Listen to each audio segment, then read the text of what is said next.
we're going to go live to Christine Saunders this morning in Colorado.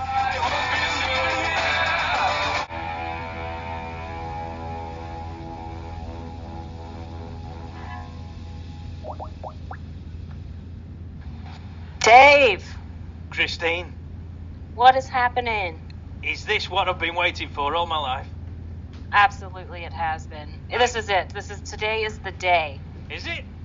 It is today. I'd have put more clothes on if I'd known. Well, we might need to talk about that. I know. Because the last time we chatted, you had your backside in a bucket of ice, so... Yeah, well, I've got over that. That was it. The problem was that I forgot to take the bottle of wine out at the same time, which gave me a hell of a shock when I sat down on it. I lost my virginity for 3 days because of that. But anyway, that's another story. That's another story. So Very much congratulations on the new listeners and the new countries. That is fabulous. It's gone a bit bananas, hasn't it? And also, when people are tuning in now, there might be people struggling to get on the site as you're going via www. But if you hang fire, I mean, you can go through Google, but within the next 2 days, we'll have the brand new website up that looks absolutely marvellous. That's exciting. I look sensational on it, I'm telling you now. I didn't even recognise it was me on it. Yes, very happy. Thought, my God, I look about 23 on that. Man, they're taking you back in time then. Yeah, and I'm only 22, so I was more than happy. I've got fluff on my face. So what we're talking about today, what's the plan of action? Well, I have a topic today, but I wanted to circle back around because last week we were talking about all these sharks happening off the coast of Europe, and I don't know if there's like this big push, but there's this movie coming out. It's called Meg, M-E-G, and it's got Jason Statham in it, and it's about this gigantic shark that pretty much eats the whole entire world. So, there's something there about sharks. Right. Huh.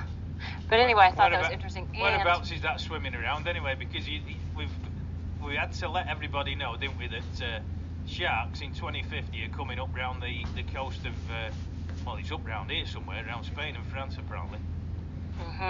So it's like the pre-warning of the warning. Yeah, they've lifted the no entry sign apparently on the sea to be able to come up here. Which stupid idiot said, yes, by 2050 you'll have a load of sharks floating around up there. Right, got a lot of them now.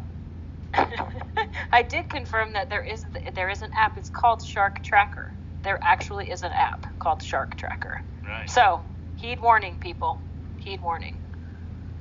Right. So, on to relationships and connection. Right. That's my topic today. So, hold on, this could be connected. If you're not getting on too clever with the other half, get in a boat, take him on a boat trip, and chuck him over the side. Dead easy. But don't bring him up, towards Europe. Keep throwing everybody over the side further down the coast. I won't be getting in the sea and looking down at my feet every 5 seconds, thinking, and my leg's still attached. Right. Well, apparently, I came across a story just yesterday about this pond in some municipality in Germany who has this gigantic, almost 5-foot catfish that's eating ducks that they don't know what to do with. And I thought to myself, what do you mean you don't know what to do with it? I do. I know what I'm doing with it. 5-foot catfish. Yeah. Good Lord, right? Yeah. So it's not only the ocean, it's the ponds around this world that have some monsters in it. Oh, so well, you have big buggers in them. I mean, that's part of the problem when people go swimming. When it's up, the next minute they're drowning and they don't know why. It's because they get dragged under by catfish. Catfish, they grow enormous. But you don't, you've no idea how big. I mean, they can get like 6, 7, 8 foot long. Big buggers. Ugh.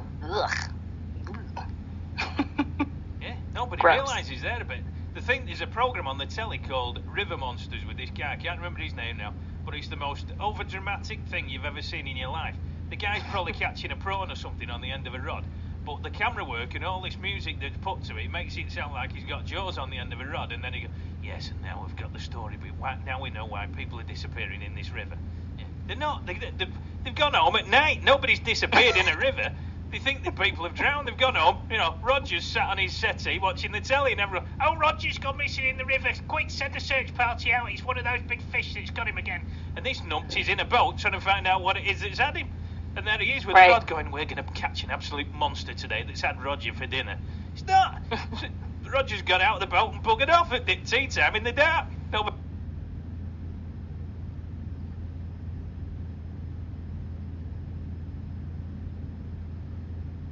Oh my God!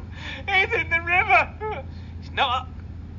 Surprise! He's eating his dinner. Yeah, he's there watching the telly. Coronation Street on. The boats come out of the river. No, they haven't followed the footprints that have come out where he's walked across the river and gone home.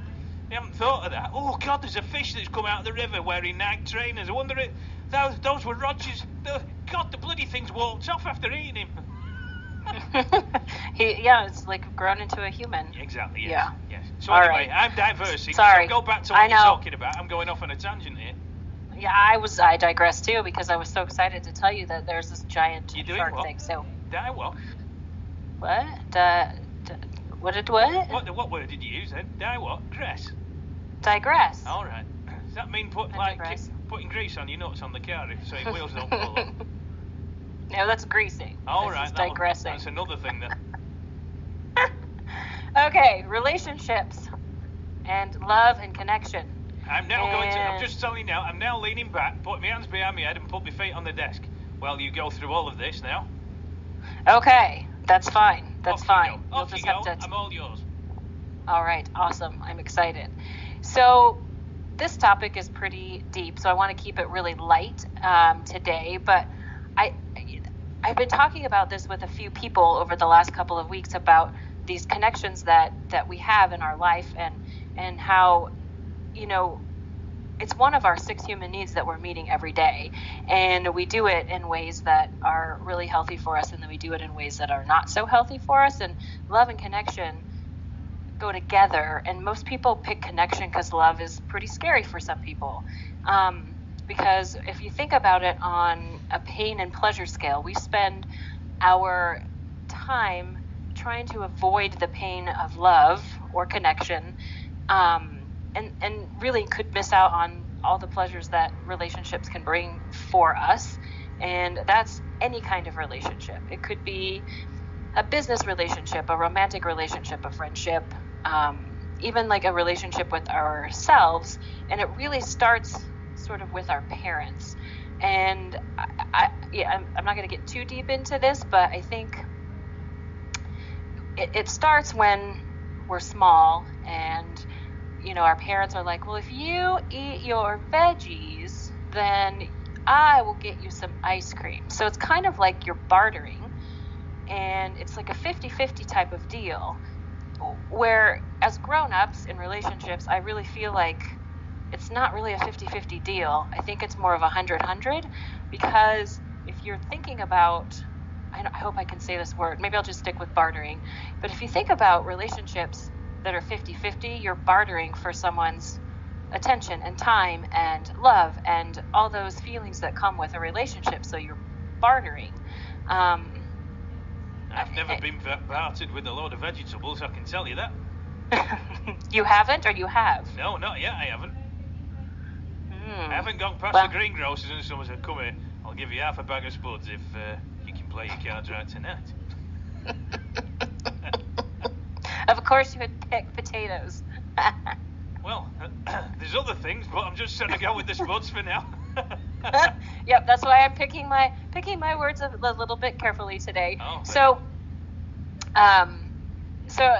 if you think about relationships, they, if you 50-50, you're pretty much giving up, 50% of who you really are. So it's like you're, I'm just going to say the word, and you can tell the listeners, I apologize, but you're whoring yourself, really. You're just, You're doing what?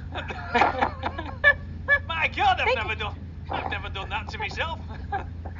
But like it's just like, hey, if you do this for me, I'll do that for you. Oh. And yeah, right. See, and it just doesn't feel good. So if we can really, like, I don't know, like the whole term IOU just is driving me a little bit insane. I had a conversation with someone in the last couple of weeks about, hey, IOU, or you're in IOU status, and I'm like, what does that really mean? Like, if you want to do something nice for me, do something nice for me. That's the way relationships should work. It shouldn't be, hey, if I do this for you, you got to do something for me. So we have to get out of that and really just do something nice for someone because you want to, not because you feel like you need something in return.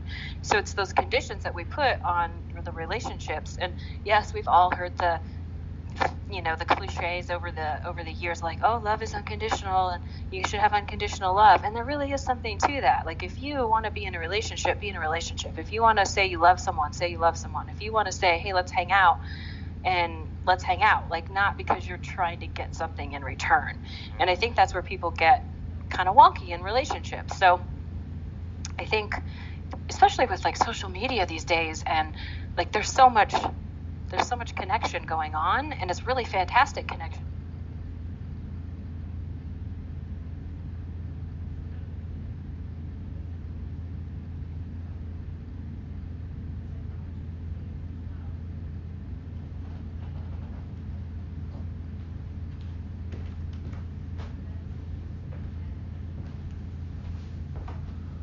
You have to be a little bit careful, because you can get yourself into those wonky relationships where you don't even really know someone. So I think if we can look at relationships in a little bit different way and be a little bit more thoughtful of what we say and how we say it, the world would be an amazing place, and we could have those genuine relationships with other people. So how do we do that? I think there's a few ways that we do that, and I think about technology these days as well. And I know that I'm always on my phone. I'm on my phone all the time, and I'm a professed addict to my phone. It's, if you're wanting to have these unconditional 100% in relationship, then you have to be present with someone. And I don't know how many times you've been on the phone or online, like having a conversation in business or with friends, and you're having a conversation, it's really fun, and you're talking, and then all of a sudden they're like gone, and you're like, what are they doing? Are they messaging with someone else? Or are they doing this? And you just don't know. You don't have that, hey, I'll be right back, or whatever. It's like, put your phone down if you're in person and actually look at the person and be present with that person and establish that connection that we've lost over technology. Really listen to these people. Like, I don't know how many times I've had to say, oh, sorry, I wasn't listening because I was on my phone. Well, how effed up is that?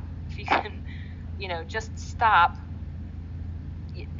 If you're on your phone, it means to the other person that, oh, they're not as important as what's happening on my phone, or they're not as important as what's happening on the TV, or, just be present with those people. And then, like, I also think that there's something about if you're sitting with someone or you're in person with someone, like, and this could get tricky because some people don't necessarily like this, but like, physical touch is really empowering. And I'm not talking like in a romantic bedroom setting, but I'm talking like hand on a shoulder, hand on a hug, those sorts of things. And we miss out on that. I wonder where you were going with that then when you said your shoulder, and then you were going, ha ha ha ha ha.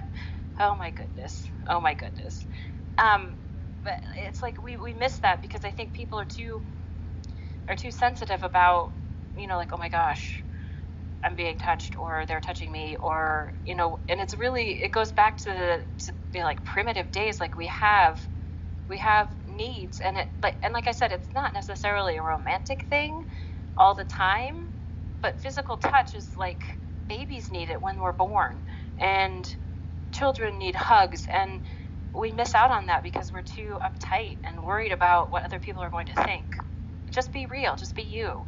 And like, authentically real people are more fulfilled and joyful than people who are worried about what other people think about them. I like a cuddle every now and again, especially when I'm driving. Yeah, keeps me awake. You like a good what? Cuddle, having a hug. Mm-hmm. We have to go into the American English dictionary now to confirm what words mean. Hug is a cuddle. So while I'm driving, I like a good cuddle and a good hug. Oh my goodness! While you're driving, yes. that could note, be dangerous. I was going to say, and on that note, we'll go to music with a bit of George Michael and Let's Go Outside, which is very relevant, I think. We've got live to Christine this morning.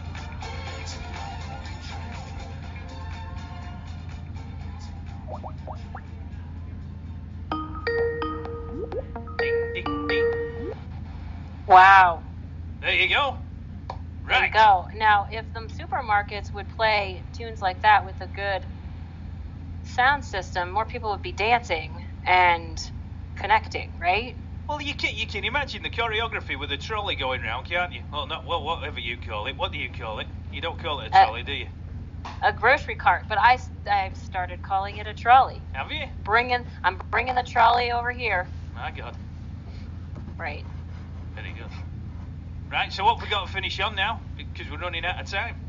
Oh yeah, we are almost out of time today. So, I pretty much got through my content today, and I think the reason that I brought this up is because, like I said, I've had this conversation with a few people in the last couple of weeks about feeling like, this connection that you have with people, it can be really fantastic if you put a really fantastic meaning to it and you give 100%. Like, I do that in my relationships, and it doesn't matter what kind of relationship it is.